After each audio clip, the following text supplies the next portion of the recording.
Yes, ഈ ലോകകപ്പിലെ ആദ്യ അട്ടിമറി അങ്ങനെ നടന്നിരിക്കുകയാണ്. Zimbabwe beat Australia. 19 വർഷങ്ങൾക്ക് മുമ്പ് 2007 ലോകകപ്പിൽ വൻ പ്രതീക്ഷകളുമായി വന്ന മൈറ്റി ഓസീസിനെ കുട്ടി ക്രിക്കറ്റിൽ തകർത്തുവിട്ട ഒരു സിംബാബ്വെ ടീമുണ്ടായിരുന്നു. അന്നത്തെ സിംബാബ്വെയുടെ വിജയശില്പിയായിരുന്ന ബ്രണ്ടൻ ടൈലർ ഇന്നും ഇതേ സിംബാബ്വെ ടീമിൽ ഇപ്പോഴും കളിക്കുന്നുണ്ട്. ഇന്നിതാ വീണ്ടും അക്ഷരാർത്ഥത്തിൽ ഓസ്ട്രേലിയയെ തകർത്ത് വിടുകയായിരുന്നു സിംബാബ്വെ. ലോകകപ്പ് തുടങ്ങുന്നതിന് മുമ്പ് തുടർ പരാജയങ്ങളുമായി ആക്ടിംഗ് ആണോ എന്ന് സംശയിക്കുന്ന രീതിയിൽ തോൽവികൾ വഴങ്ങി മാർഷും സംഘവും അത് ലോകകപ്പിലേക്കും ആ തോൽവിയുടെ പരമ്പര നീട്ടിയതോടെ ഒരു കാര്യം ഉറപ്പായിരിക്കുകയാണ്: ഇത് ആക്ടിംഗ് ഒന്നുമല്ല, റിയലാണ്.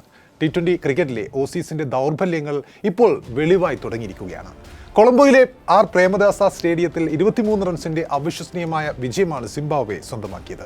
ഇതോടെ 2 കളിയിൽ നിന്നും 4 പോയിന്റുമായി അവർ ഗ്രൂപ്പിൽ 2ാം സ്ഥാനത്തേക്ക് കയറിയപ്പോൾ ഓസ്ട്രേലിയ 3ാം സ്ഥാനത്തേക്ക് വീഴുകയും ചെയ്തു. ശ്രീലങ്കയാണ് ഈ ഗ്രൂപ്പിൽ തലപ്പത്തുള്ളത്.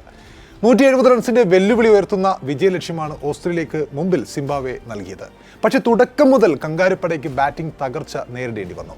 5ാം ഓവറിൽ തന്നെ അവർ 4 വിക്കറ്റിന് 29 റൺസ് എന്ന നിലയിലേക്ക് കൂപ്പുകുത്തുന്നു. കൃത്യമായ ഇടവേളകളിൽ വിക്കറ്റ് വീഴ്ത്തിക്കൊണ്ട് സിംബാബ്വെ ബോളർമാർ അവർ ഒരുക്കിയ ചതിക്കുഴികളിൽ മൈറ്റി ഓസീസ് കുഴഞ്ഞ് വീഴുകയായിരുന്നു.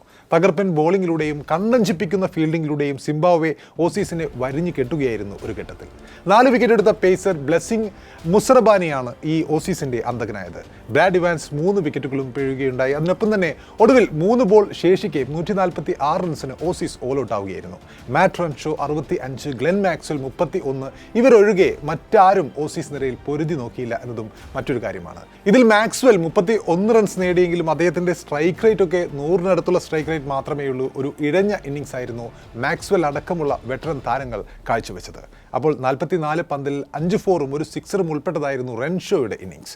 വൻ തകർച്ച മുന്നിൽ കണ്ട ഓസ്ട്രേലിയയെ കളിയിലേക്ക് തിരികെ കൊണ്ടുവന്നത് 5ാം വിക്കറ്റിലെ റൺഷോ മാക്സ്വെൽ കൂട്ടുകെട്ടായിരുന്നു. 59 പന്തിൽ 77 റൺസുമായി ഈ ജോഡി അവരെ മത്സരത്തിലേക്ക് തിരികെ കൊണ്ടുവന്ന ഒരു ഘട്ടമുണ്ടായിരുന്നു. അവർ കരുത്താർജിക്കവെയാണ് മാക്സിയെ പുറത്താക്കിക്കൊണ്ട് റയാൻ ബേൾ ടീമിന് കാത്തിരുന്ന ഒരു ബ്രേക്ക് ത്രൂ നൽകിയത്.